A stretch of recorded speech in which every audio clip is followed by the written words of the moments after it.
ہم لوگ کیا کرتے ہیں، ہم سمجھتے ہیں ہمارا ٹپیکل ایک میں نے سنا ہے جو اوور دی ایئر سنتا ہوں میں کہ میں اس قابل نہیں کہ ٹھیک ہے. یہ آج بھی ان کی ساری ایک خوبصورت ادا ہوتی ہے انسان کی. انسان کو کبھی ایسا سوچنا نہیں چاہیے کہ وہ اس قابل ہے.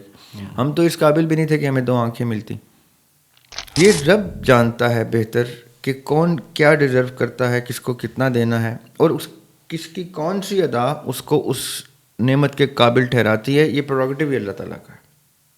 Question are very important. پہلا stage of the question is what is the purpose of life.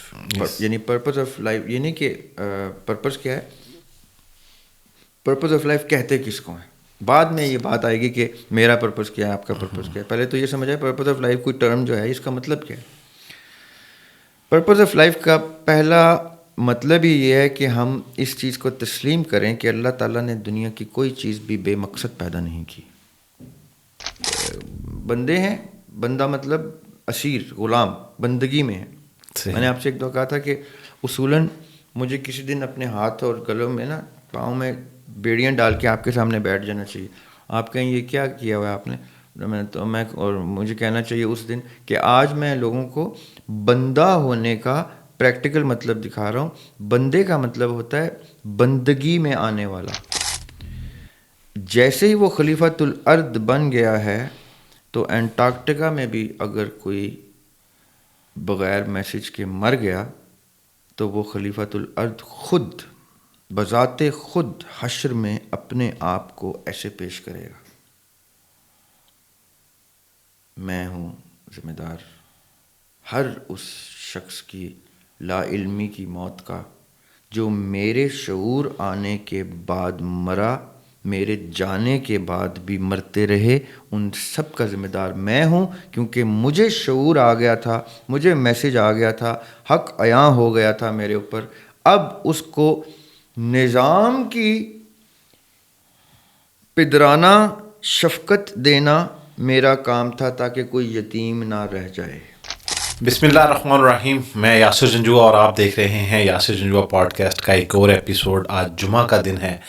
دریاب Hashmi صاحب ہمارے ساتھ ہیں اور آج کا پوڈ کاسٹ بڑا دلچسپ پوڈ کاسٹ ہوگا، کیونکہ اس پوڈ کاسٹ کو سٹارٹ کرنے سے پہلے بہت دیر تک ہم ایک گفتگو میں رہے اور اسی کو ہم کنٹینیو کریں گے. سر السلام علیکم. وعلیکم السلام. میرے ایک دوست ہیں، بڑے بھلے آدمی، نفیس آدمی ہیں. تو کل شام میں مجھے ان کی کال موصول ہوتی ہے اور لیٹ ایوننگ میں، اور وہ مجھے کہتے ہیں کہ آپ سے ایک ضروری بات کرنی ہے. اور میں بڑے تجسس میں ہوں کیونکہ آپ کے پوڈ کاسٹ ان موضوعات پہ ہوتے ہیں تو اس سے ریلیونٹ ہے. تو میں نے انہیں کہا کہ بتائیں. تو انہوں نے کہا کہ میں جب سویا ہوں اور مجھے خواب میں ایسا معاملہ پیش آیا کہ میں مسجد نبوی میں ہوں اور روضہ رسول کے پاس ہوں، اور لوگوں نے مفہوم یہ تھا ان کی بات کا کہ لوگوں نے کہا کہ آج جو ہے وہ لوگ جو ہے وہ نبی پاک صلی اللہ علیہ وسلم کو دیکھ رہے ہیں. تو مجھے بھی تجسس ہوا اور میں نے آگے بڑھ کے دیکھا اور بہت سے لوگ کہہ رہے تھے کہ مکمل نظر نہیں آ رہے، کچھ خواب میں اس طرح کی ان کے ساتھ گفتگو چل رہی. اور جب میں نے دیکھا تو مجھے مکمل شبیہ نظر آئی. اچھا، اب یہاں تک تو معاملہ ٹھیک ہے.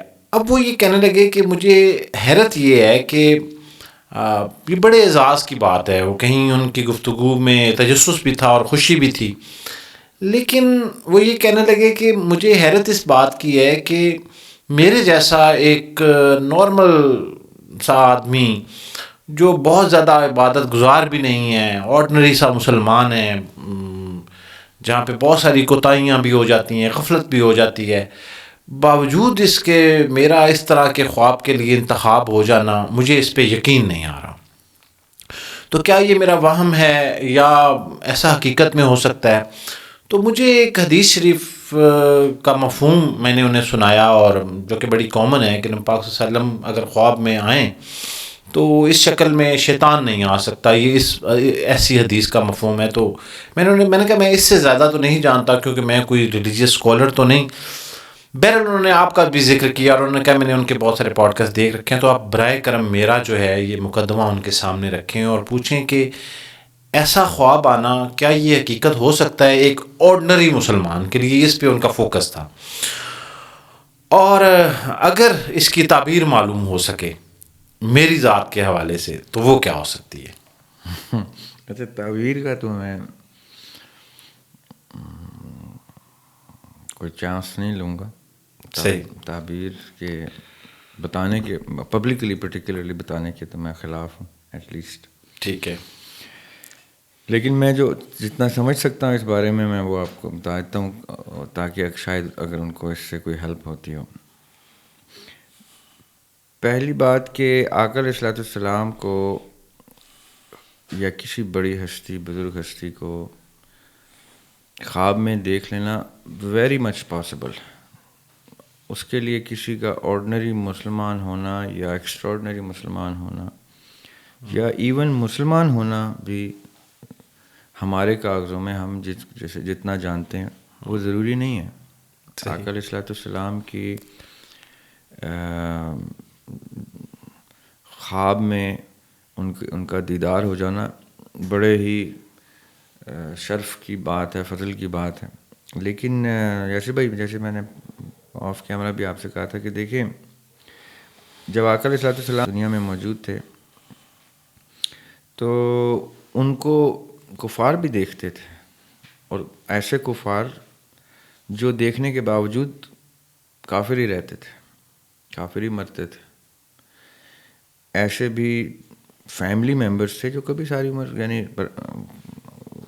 قبیلے کے لوگ اور برادری کے لوگ جو کبھی مسلمان نہیں ہوئے، لڑتے جھگڑتے بھی رہے ان سے، ان کو دیکھتے رہے. ان کا زندگی میں دیکھنے کے لیے بھی ان کا کسی کا مسلمان ہونا ضروری نہیں ہے.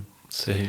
And I am pretty sure کہ ان لوگوں کو جو ڈیلی بیسس پہ ان سے ملتے تھے، انٹریکٹ کرتے تھے، ان لوگوں کے خواب میں بھی آقا علیہ الصلوٰۃ والسلام ایک ہیومن ایسپیکٹ جو ہمارا ہے، ہمیں خواب میں ڈیلی بیسس کے لوگ آ سکتے ہیں، تو وہ ان کو بھی آتے ہوں گے خواب میں. میں لیکن 2 پوائنٹس یہاں کلیئر کرنا چاہتا ہوں کیونکہ یہ کوشچن بہت روٹیٹ ہوتا ہے ہمارے پاس خواب میں آقا علیہ السلام کی بشارت کا. خواب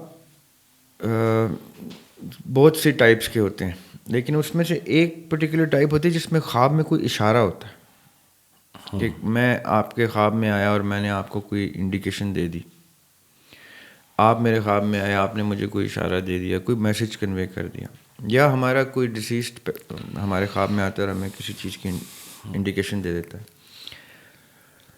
ان کے خواب میں ان کو یہ بہتر سمجھتے ہیں موصوف جن کا ذکر ہو رہا ہے کہ خواب میں انہوں نے جو پہلی انڈیکیشن میں نے سنی وہ یہ کہ خواب میں یہ اشارہ تھا کہ آج آقا علیہ الصلوٰۃ والسلام کا دیدار نصیب ہوگا لوگوں کو. جی. یہ ان کو خواب میں پہلے حصے میں بتایا گیا. صحیح.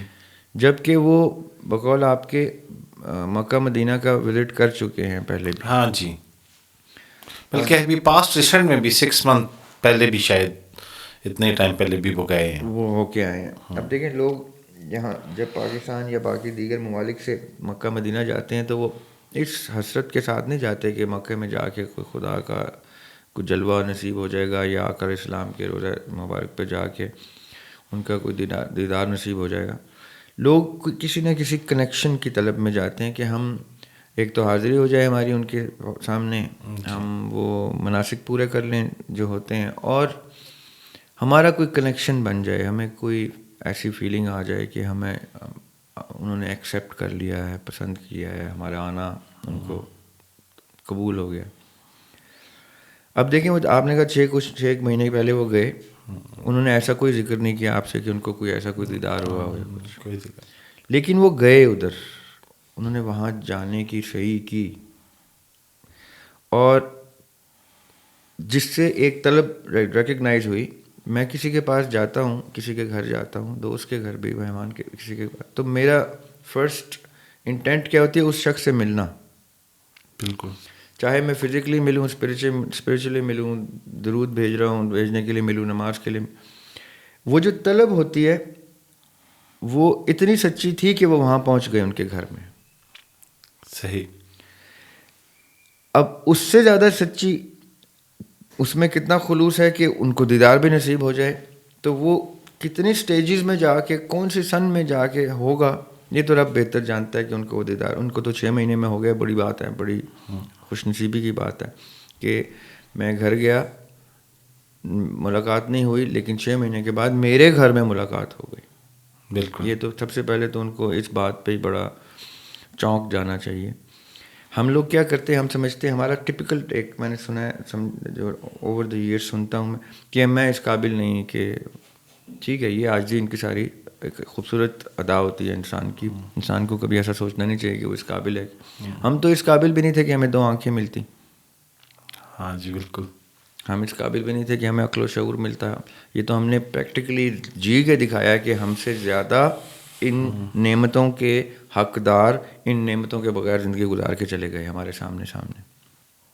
صحیح. انہوں نے ہم سے کم نعمتیں رکھ کے بھی اپنی زندگی کو ہم سے زیادہ خوبصورت گزار کے ثابت کیا کہ ہم وہ ڈیزرو نہیں کرتے تھے جو ہمیں تحفے میں مل گیا. یہ رب جانتا ہے بہتر کہ کون کیا ڈیزرو کرتا ہے, کس کو کتنا دینا ہے, اور کس کی کون سی ادا اس کو اس نعمت کے قابل ٹھہراتی ہے. یہ پروگیٹو ہی اللہ تعالیٰ کا ہے. ہم کبھی اتنی فہم و فراست رکھ ہی نہیں سکتے جو خالق کی ہوتی ہے یا آقا علیہ الصلوۃ والسلام کی ہو کہ وہ کسی کو اس قابل سمجھیں کہ اس کے خواب میں زیارت ہو جائے ان کی. یہ تو سوال ہی غلط ہے, گرامیٹیکلی انکریکٹ ہے کہ ہم یہ سوچ رہے ہوں کہ ہم اس قابل ہیں. ہم یہ سوچنے کے قابل ہیں کہ اس قابل ہیں کہ نہیں, نہ ہم یہ جج کرنے کے قابل ہیں کہ اللہ تعالیٰ نے ہمیں کس وجہ سے اس قابل سمجھا. تو یہ سوال نہیں سوچنا. اب بات رہ جاتی ہے کہ کفار بھی آقا علیہ السلام سے ملتے تھے زندگی میں, اصحاب بھی جو دیکھ کے اسلام قبول کر. اسی طرح آج کے دور میں بھی اگر ہمیں کسی بھی حوالے سے آقا علیہ السلام کی زیارت نصیب ہو کسی کو بھی, تو میں گارنٹی کے ساتھ بتاتا ہوں کہ سب کے سب مسلمان نہیں ہو جائیں گے. صحیح. ہم کوئی مختلف اسپیشی نہیں, ہم وہی اسپیشی ہیں جو اس دور میں بھی پیدا ہوتے تو اتنے ہی آرڈنری مسلمان ہوتے جتنے ہم ابھی ہیں. ہم آقا علیہ السلام کی پریزنس نہ ہونے کی وجہ سے ہم کچے مسلمان نہیں ہیں. ہم بیسکلی خراب لوگ ہیں کہ ہم پوری طرح اسلام میں, قرآن میں اللہ تعالیٰ کہتے ہیں پوری طرح اسلام میں داخل ہوئے. ہم نہیں ہوتے. ہم نے نبی کے دور میں بھی انہی لوگوں میں شمار ہونا تھا جو نبی کے اس قبیلے کا حصہ نہیں بنے جنہوں نے جنگیں بھی کیں, قربانیاں بھی دیں, عبادتیں بھی کیں, سب کچھ کیا. ہم مانتے ضرور جتنا ہم ابھی مانتے ہیں, لیکن ہم اپنی زندگیوں میں مٹیریل ہی رہتے. یہ اللہ تعالیٰ ہم جیسوں کو خواب میں دیدار دکھا کے ہمارا ایمان ہم پہ آشکار کرتے ہیں. جس شخص کو آقا علیہ السلام کے چہرہ مبارک کا دیدار ہوتا ہے وہ اس کا ایمان آشکار کرنے کے لیے ہوتا ہے. اب وہ اتنا خوش نصیب ہے, یا without directly pointing at your friend, یا وہ بیچارہ اتنا دوسری سائڈ پہ چلا گیا ہے کہ فائنل اتھارٹی نے آ کے آشکار کر دیا ایمان. آقا علیہ السلام سے اوپر کوئی ایسی ہستی نہیں ہے جو اللہ تعالیٰ تو خواب میں نظر آ نہیں سکتے. آقا علیہ السلام از دا فائنل اتھارٹی جو ہمیں ہمارے ایمان کا عکس دکھا کے جائیں گے. اور اگر ہمیں کوئی اشارہ نہ دیا انہوں نے ڈائریکٹ, تو یہ سیکنڈ انڈیکیشن ہے اس چیز کی کہ وہ ہمیں کوئی, اب دیکھیں خواب کا ایک حصہ تعبیر کا ہوتا ہے جو ہم ڈسکس نہیں کرنا چاہ رہے ابھی.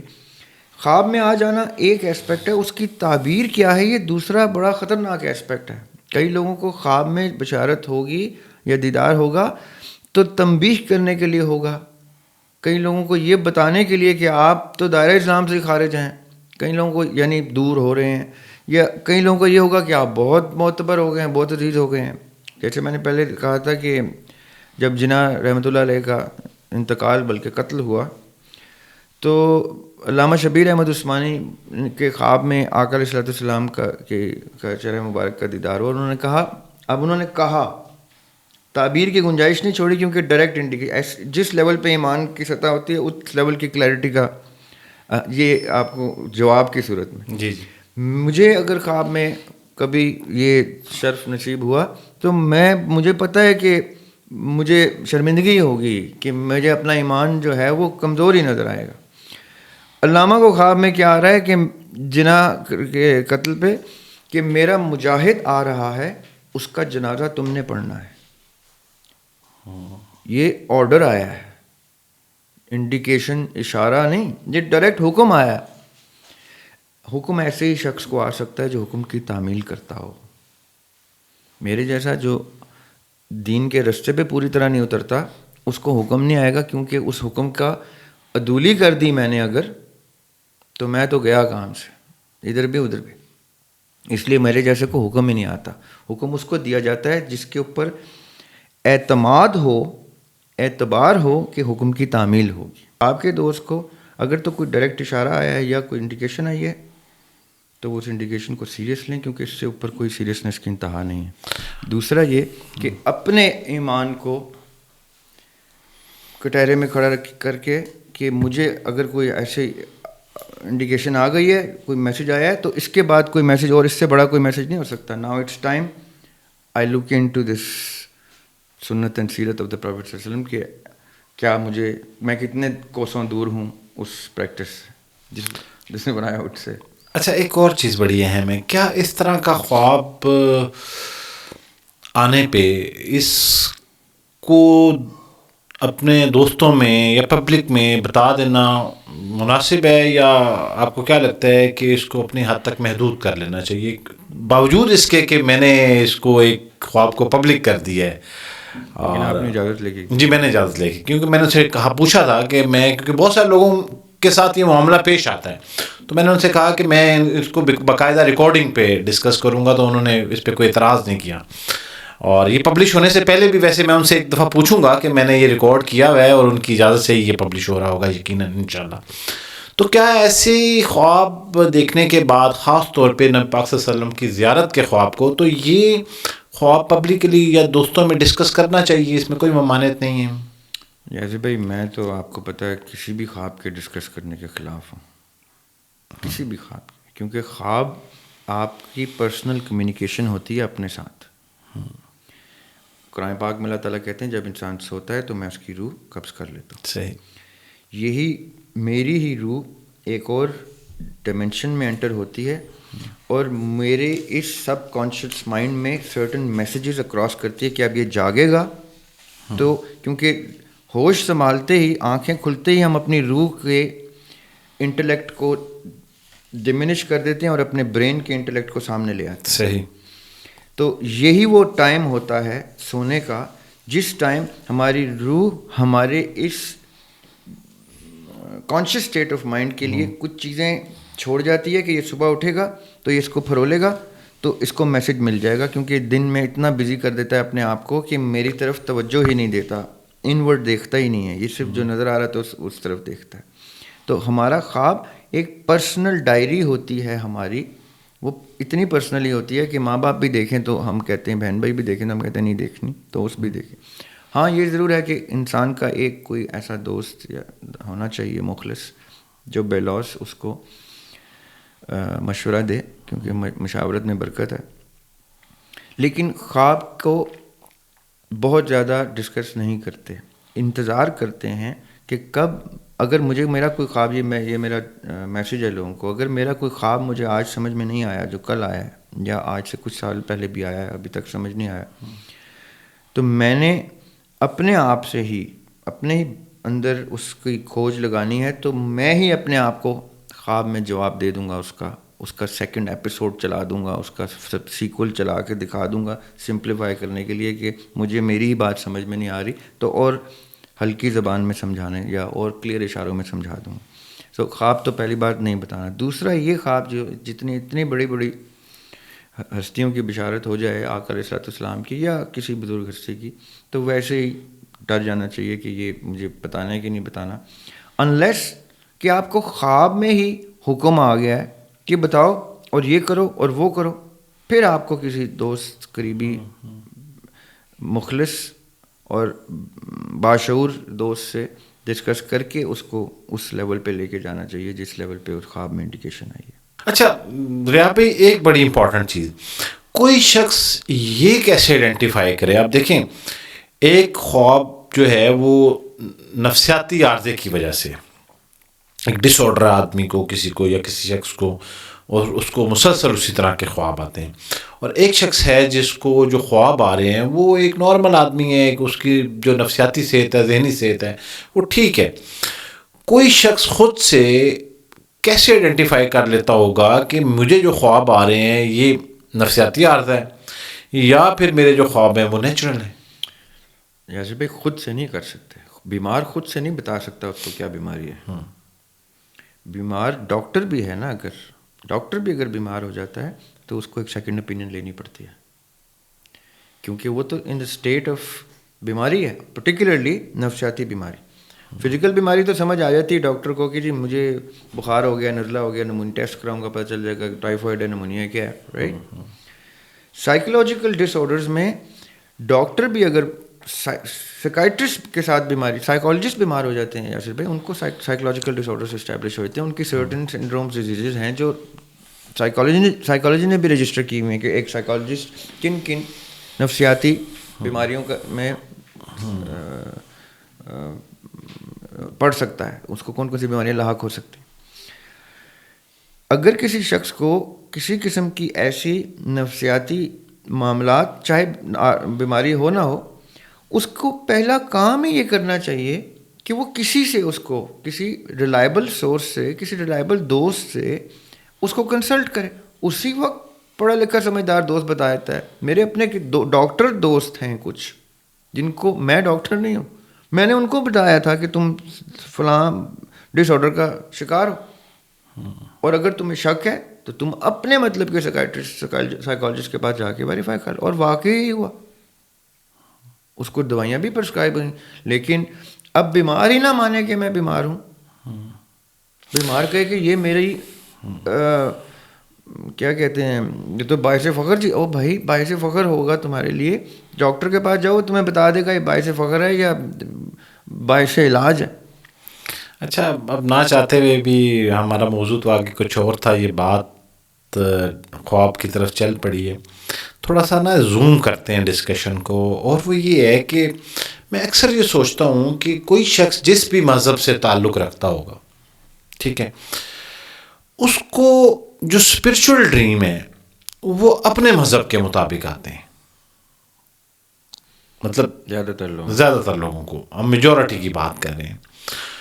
تو اب وہ جو اس کو ڈائریکشن مل رہی ہوتی ہے, بہت سارے لوگ دیکھیں, جیسے ہمارے اسلام میں ہمیں اگر کوئی اسپرچول ڈریم آتا ہے تو وہ ایک انڈیکیشن ہے, اور ہم اس کے مطابق, جیسے بھی آپ نے اب تھوڑی دیر پہلے بھی کہا کہ یہ ایسا بھی ہو سکتا ہے کہ کسی شخص کو یہ اشارہ ہو کہ وہ اپنی اصلاح کر لے, تجدید کرے کچھ, تو اس مذہب کے پیروکار کو اس مذہب سے ریلیونٹ کو خواب آتا ہوگا, تو کیا اسے پھر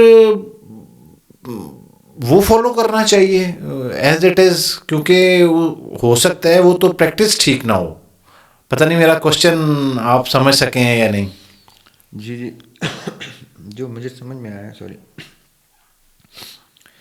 دیکھیں پہلی بات کہ روح کا یا جتنے بھی ہماری باطن سائڈ ہے ان سب کا ایک ہی مذہب ہے. صحیح, چاہے وہ مسلمان ہے, کرسچن ہے, یہودی ہے, ہندو ہے, بدھسٹ ہے, سکھ ہے, جو بھی ہے, اگر وہ کسی خالق کے ہونے پہ یقین کرتا ہے, اس شخص کا گھرانہ جو بھی ہو, پرورش جہاں بھی ہوئی ہے, اس کی باطن ایک ہی مذہب پہ ہے. اب اس کو جب خواب آتا ہے تو وہ اسی مذہب کا رہا ہوتا ہے, لیکن ہم نے کیا کیا ہوا ہے, ایک ہی مذہب کو مختلف رنگوں میں پرسیو کیا ہوا ہے. اصل میں کوئی ہندو نہیں ہے, کوئی کرسچن نہیں ہے, کوئی مسلمان نہیں ہے. یہ سب کے سب لوگ ایک خالق کی مخلوق ہیں. اس پہ ایمان لا کے باقاعدہ کانٹریکٹ اور وعدہ کر کے دنیا میں آئے ہوئے ہیں کہ ہم آپ کے بندے ہیں.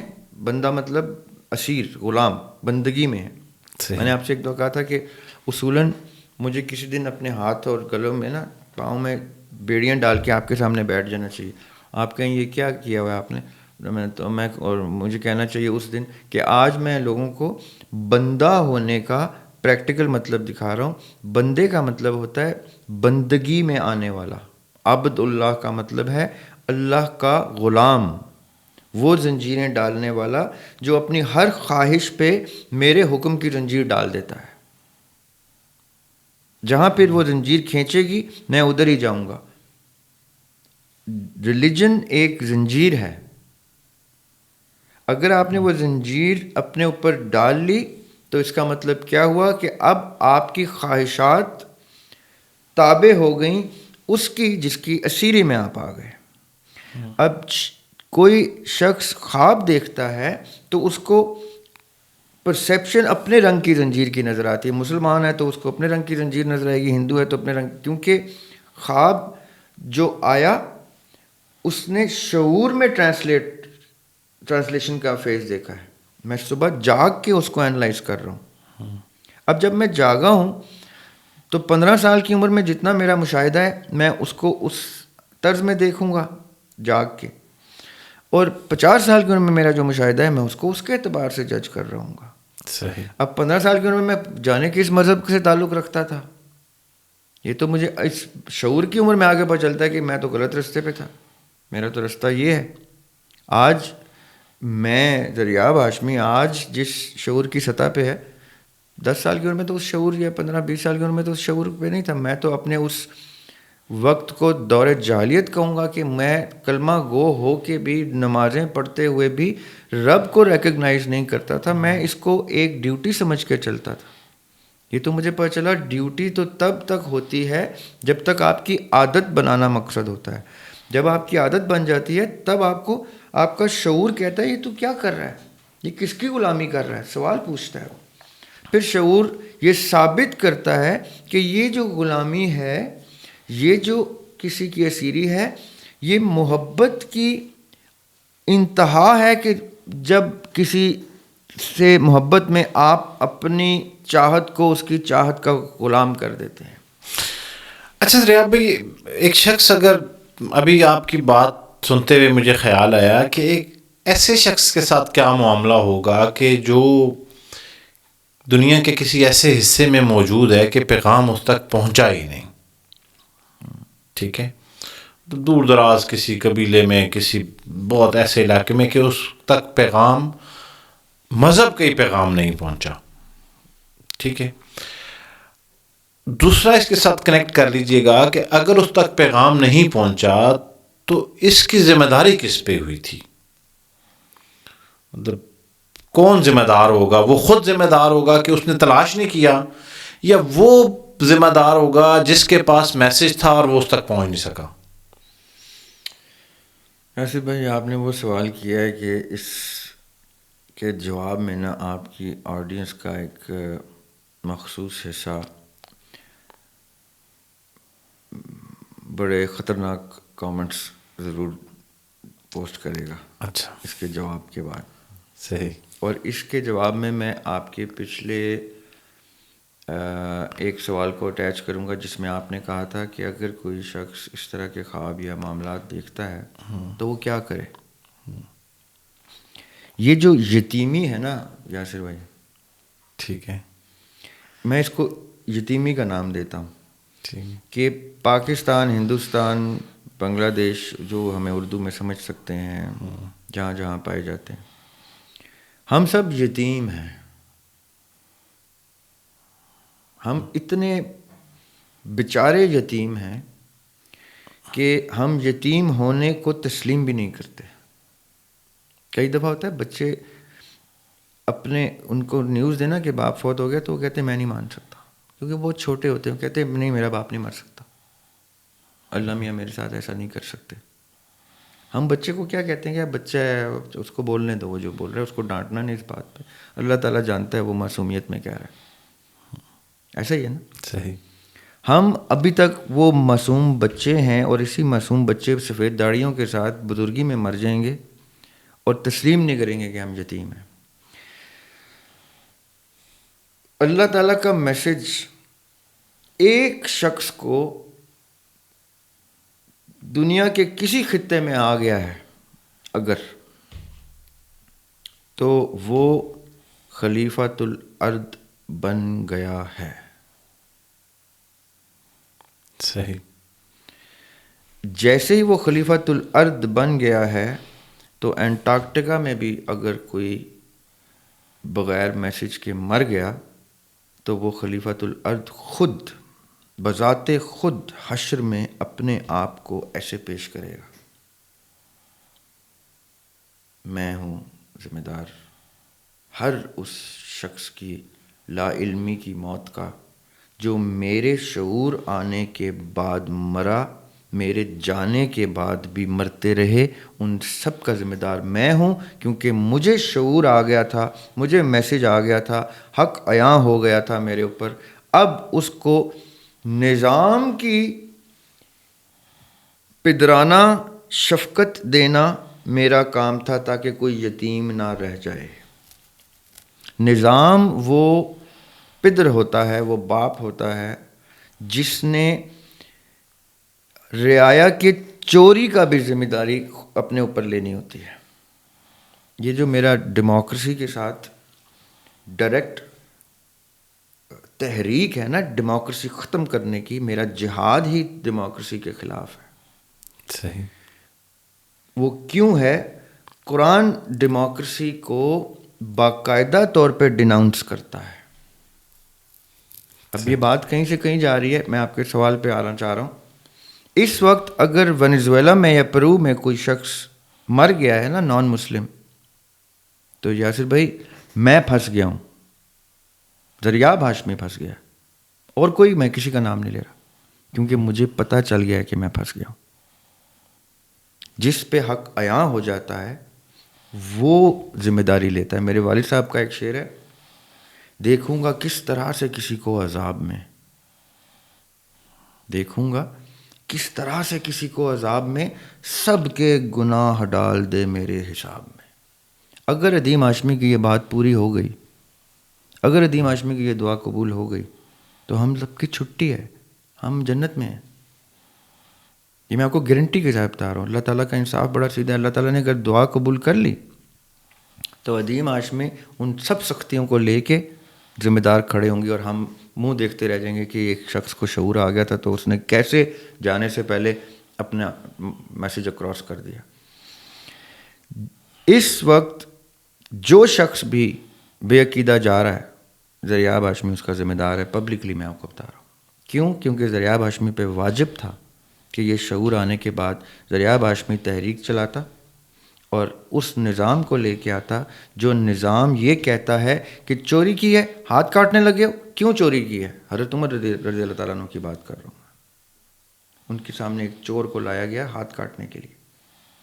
بائی دا وے جو یہ کہتے ہیں نا کہ ان کے دور میں قاضی مولا علی تھے، اسی قصے سے وہ بات فضل آؤٹ ہو جاتی ہے، کیونکہ فیصلہ حضرت عمر سنا رہے تھے. حضرت عمر رضی اللہ عنہ نے کہا کہ کیوں چوری کیا، کیا چوری کیا؟ پتہ چلا روٹی چوری کی. انہوں نے کہا تم نے روٹی کیوں چوری کی؟ انہوں نے کہا میں 2 دن سے بھوکا تھا. تو حضرت عمر نے کہا پھر میرا ہاتھ کاٹو. صحیح. اس کو روٹی پہنچانا میرا فرض تھا. I instigated that crime. I am the culprit. سوچنے والا، شعور والا اس سطح پہ اپنے آپ کو ذمہ دار ٹھہراتا ہے. نظام کیا کہتا ہے؟ جیسے کہ میں نے ابھی آپ کو قصہ سنایا خلیفہ وقت کا. انہوں نے کہا رعایا کی چوری کا ذمہ دار بھی میں ہوں. نظام کہتا ہے امیر ذمہ دار ہے تمام رعایا کی اعمال کا، ان کی خوشحالی کا، ان کی سیکیورٹی کا، ان کی دنیا کا، ان کی آخرت کا، ان تک میسج کھل کے بیان کرنے کا، ان کو سیدھے رستے پہ لانے کا، صراط مستقیم پہ لے کے آنے کا. کون ذمہ دار ہے؟ ایک شخص. یعنی وہ اگر مر رہے ہیں غلط، ایک شخص پکڑا جائے گا. اور ڈیموکریسی کیا کہتی ہے؟ وہ ایک شخص آزاد ہے. سارے ووٹر پھنس گئے اور سب ووٹر کہتے ہیں قبول ہے، انگوٹھے پہ لائن بھی لگوا کے کہتے ہیں اسی ووٹ پا کے آئے.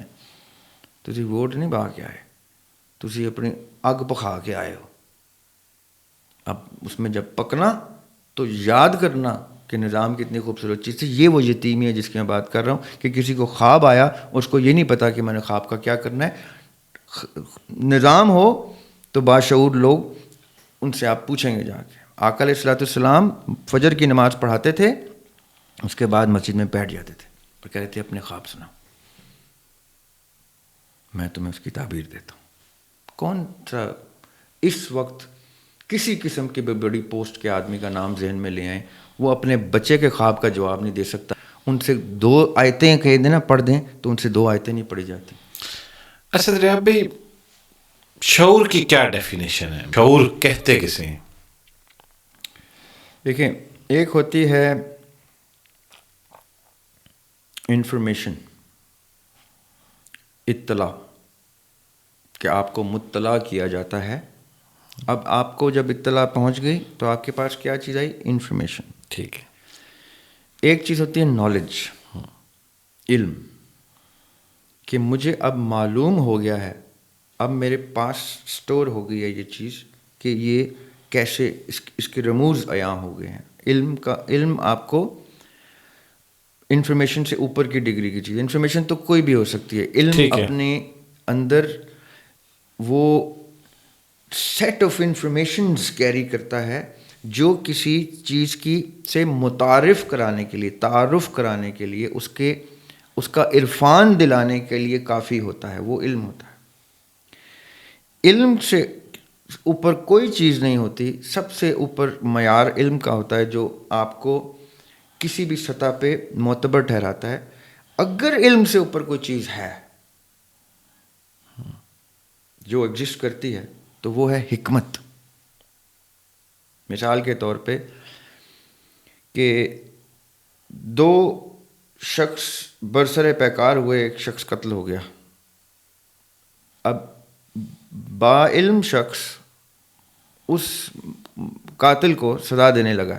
میں ایک ہائپوتھسس دے رہا ہوں. اور حکمت کیا ہے اس میں کہ اس کا ہاتھ روک لیا قتل کرنے سے، اور کہ اس نے کہا کیوں بھائی، اس نے تو قتل کیا ہے، فلاں سب کچھ ویریفائی کلیئر ہو گیا. اور حکمت والا کہہ رہا ہے پہلے یہ تو دیکھو کہ اس نے قتل کیوں کیا. یہ حکمت ہے. علم کا تقاضا کیا ہے؟ قتل کی سزا قتل. حکمت کا تقاضا یہ ہے کہ سیلف ڈیفینس بھی کوئی چیز ہے. میرے گھر میں چور گھسا تھا بھائی، میں نے اس کو، میں نہ قتل کرتا تھا وہ کرتا، اب میرا قتل معاف ہو گیا. یہ صرف حکمت کی تقاضے پہ معاف ہوا ہے. صحیح. علم کے تقاضے پہ میں قاتل ہوں، چور کا ہی صحیح تو قاتل ہوں، مجھے سزا ملنی چاہیے. حکمت یہ کہتی ہے کہ نہیں، یہ جو قتل ہے اس کو سیلف ڈیفینس، یہ حکمت کا تقاضا ہے، علم کا تقاضا نہیں. حکمت سپیریئر ہو گئی. اب شعور کہاں آتا ہے؟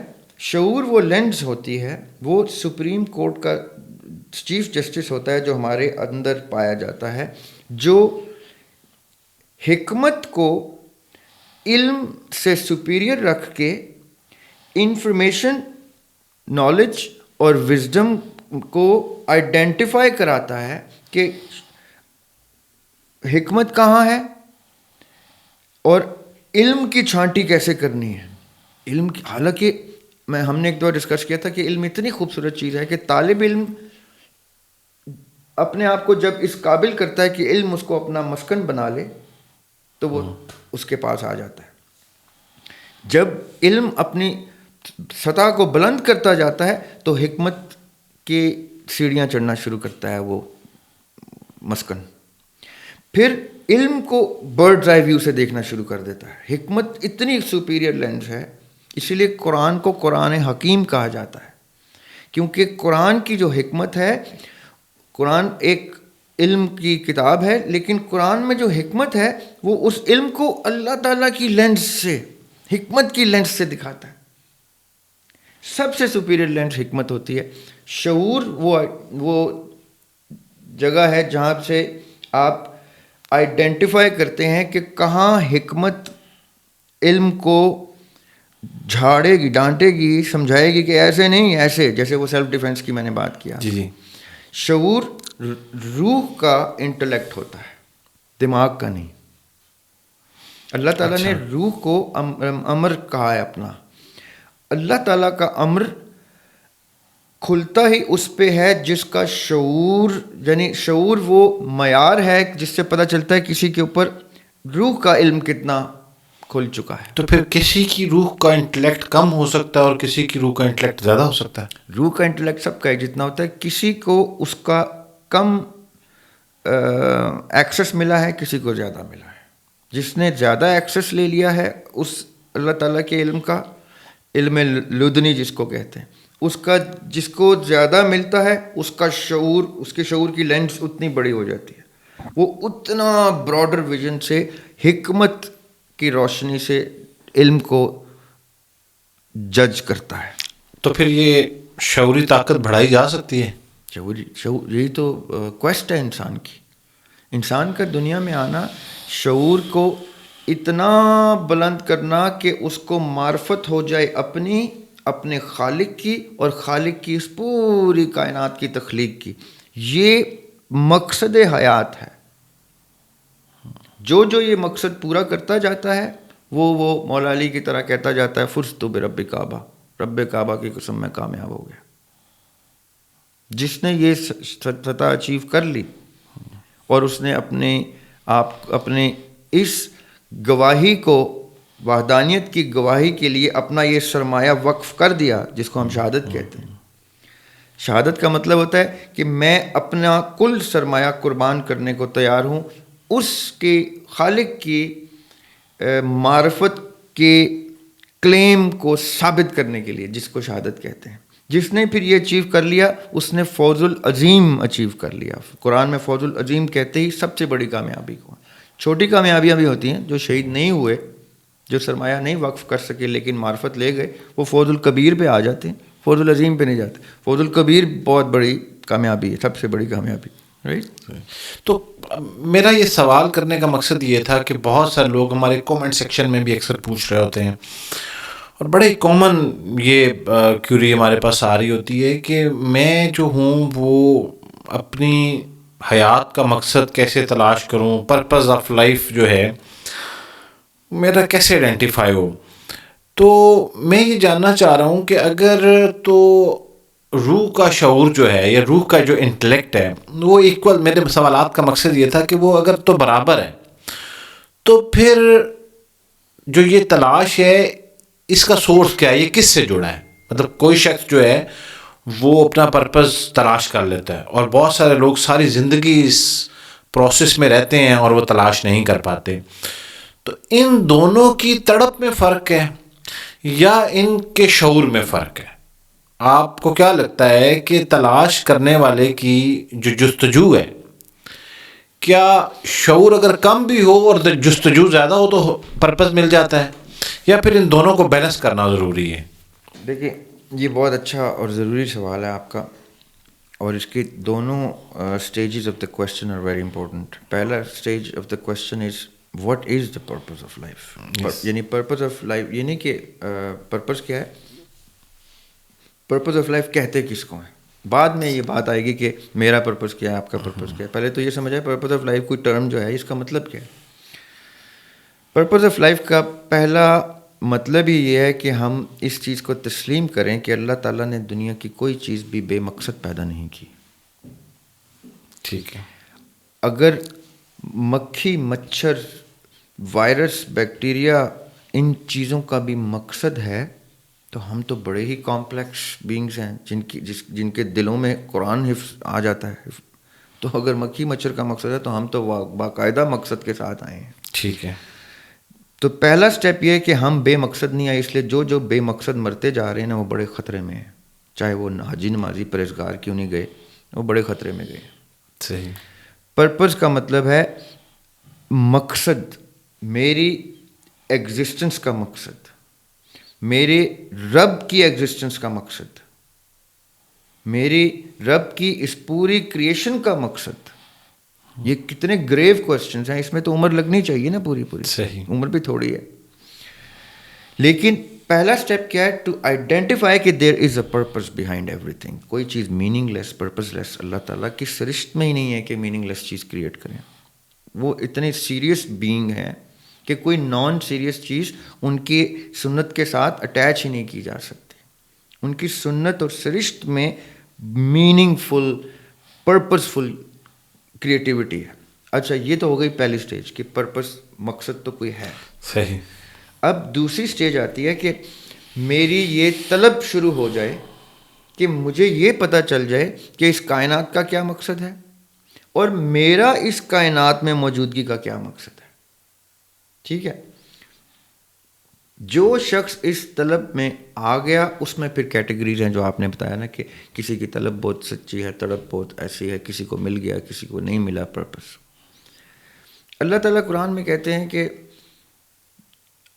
میں نے اور آپ نے اس ڈائریکشن میں قدم رکھنا ہے، اس طرف اپنا رخ موڑنا ہے چاہے اگلے ہی سانس میں ہم مر جائیں, ہماری انٹینٹ اس ڈائریکشن میں جانے کی تھی, ہمیں اس کا ریوارڈ ملے گا.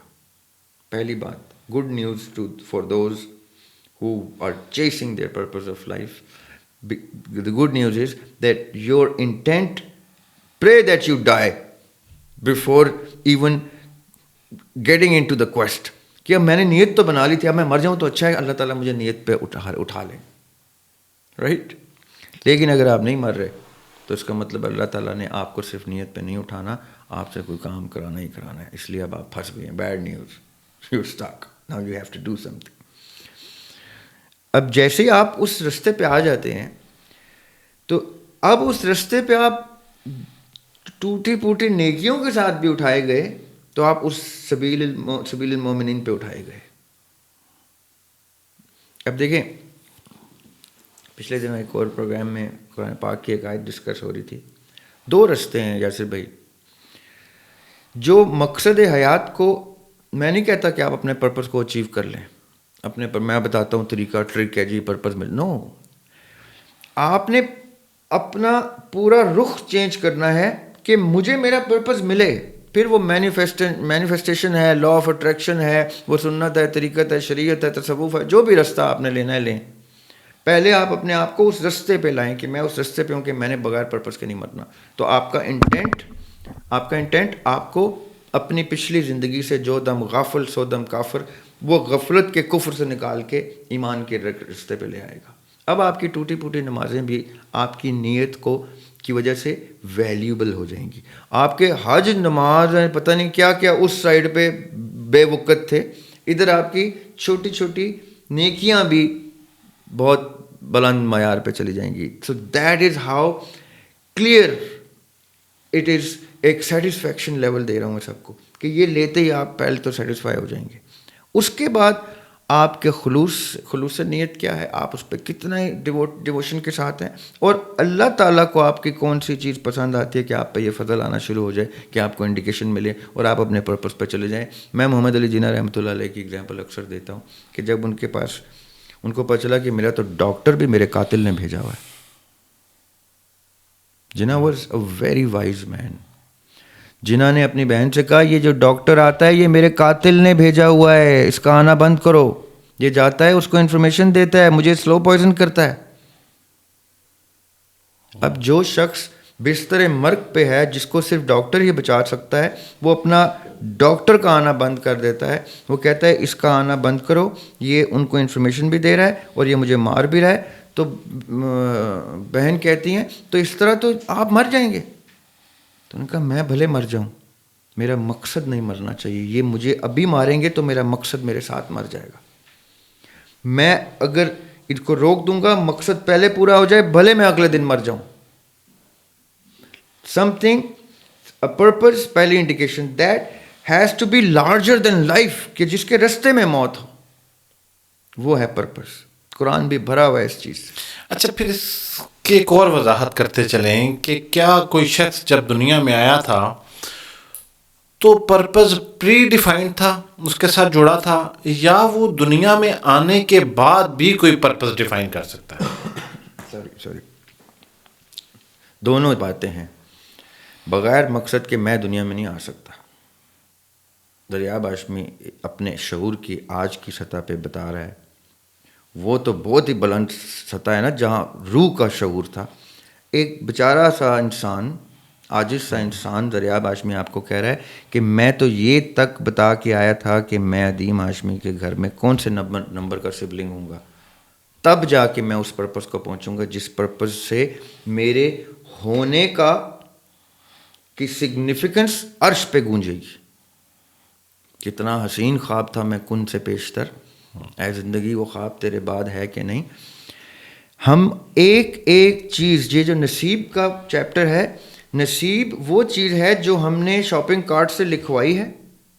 مقدر وہ ہے جس میں ہم نے اپنی پوری داستان لکھی ہے کہ کتنے محبتیں بھی ہوں گی, یہ بھی لکھی ہیں. کتنی اس میں ٹھوکریں چاہیے مجھے تاکہ میں رستے پہ آؤں, یہ بھی لکھی ہیں. صحیح. کتنے نقصان, سب کچھ یہ وہ مقدر ہے جو لوح محفوظ میں ہے. اور تقدیر وہ ہے جو ہم پریکٹیکلی کر کے دکھاتا ہوں. اور قسمت اسے کہتے ہیں کہ جب اتنے لوگوں کے اسکرپٹ لائیو سٹیج پہ ان اٹینڈڈ فور چل رہے ہیں, جیسے میرے آپ کا اسکرپٹ لکھا ہوا ہم اکٹھے آ گئے ہیں رینڈم. لیکن جتنے لوگ فنون لطیفہ سے تعلق رکھتے ہیں وہ میری باتیں بڑی کلیئر سمجھتے ہیں. لائیو اسٹیج کے اوپر کئی دفعہ کیا ہوتا ہے, پرٹیکولرلی ہمارے جو تھیٹر کے اسٹیج ہوتے ہیں اس میں کئی دفعہ اسکرپٹ ہوتا بھی نہیں ہے, اس میں خالی ایک خاکہ ہوتا ہے اور ہر کوئی کہتا ہے بس ٹھیک ہے میں یہ پلے کروں گا تو یہ پلے, وہاں پر فل بدی کر جائیں گے, داستان پتہ چل گئی کہاں سے شروع کرنی کہاں لے کے جائیں. اس ٹائم کوئی ڈائریکٹر تو نہیں ہوتا, اس ٹائم ہر شخص اپنا رائٹر, اسکرپٹ رائٹر, اپنا ایکٹر, اپنا پرفارمر ہوتا ہے اور سپورٹنگ ایکٹر بن رہا ہوتا ہے دوسرے کا تاکہ اس کو بھی لفٹ ملے. اور ہر کوئی چاہتا ہے کہ ہر ایکٹ پہ تالیاں بجیں, چاہے وہ آپ کے ایکٹ پہ بجے چاہے میرے پہ بجے, ہر ایکٹ پہ تالیاں بجیں, وہ تالیاں بس اوپر بجنی چاہیے. ہم یہ وہ لائیو اسٹیج پر, یہ ولیم شیکسپیئر نے کس سن میں کہہ دیا تھا آل دا ورلڈ اسٹیج. ہم یہ سب کے سب اپنا یہ پلے کرتے ہیں تو جہاں کوئنسیڈنسز سو کالڈ آپس میں ٹکراتے ہیں اس کو قسمت کہتے ہیں. باقی یہ سب کچھ ہمارا بنایا ہے. دوسرا حصہ کہ کیا اچھا چلیں مان لیا جی ہم لے کے آئے ہیں وہاں سے پرپز, لیکن ابھی باقی کی زندگی تو ہمیں نہیں پتہ, اب ہم پرپز آئیڈینٹیفائی کیسے کریں. تو یہ وہ پوائنٹ ہے یاسر بھائی کہ اگر آج بھی کسی کو پتہ چل رہا ہے نا کہ پرپز آف لائف ہے کچھ, تو اپنے شعور کو اس سطح پہ لے جائیں کہ جہاں حکمت کی روشنی آپ کو ملے اور آپ کو پتہ چلے کہ آپ کیا پرپز لے کے آئے تھے, اور وہی پرپز ہوگا. آپ سے سوال آپ کے شعور کے مطابق ہوگا. آپ کے شعور نے جو پرپز آئیڈینٹیفائی کیا وہی آپ کا شعور وہاں پہ بھی تھا, آپ نے وہی لے کے جانا ہے. آگے رب بہتر جانتا ہے, اس کی بادشاہت ہے کہ آپ کو وہاں جا کے پتہ چلے کہ آپ نے جس پرپز کو اپنے پر طاری کیا وہ پرپز ایسا تھا کہ نہیں تھا. یہ اللہ تعالیٰ وہاں پہ جا کے بتائیں گے. لیکن یہاں پہ ہمارا فرض ہے کہ بغیر پرپز کے نہیں مرنا.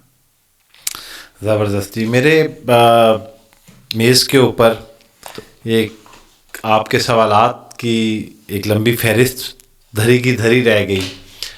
میں نے جب یہ پوڈ کاسٹ شروع کیا تو اپنے ایک دوست کے خواب سے شروع کیا اور میں نے کہا اس کے ختم ہوتے ہی میں سوالات کا سلسلہ شروع کروں گا. لیکن دریاب ہاشمی صاحب کی گفتگو سے بہت ساری چیزیں ایسی نکلتی ہیں کہ وہ سوالات کی شکل اختیار کر لیتی ہیں.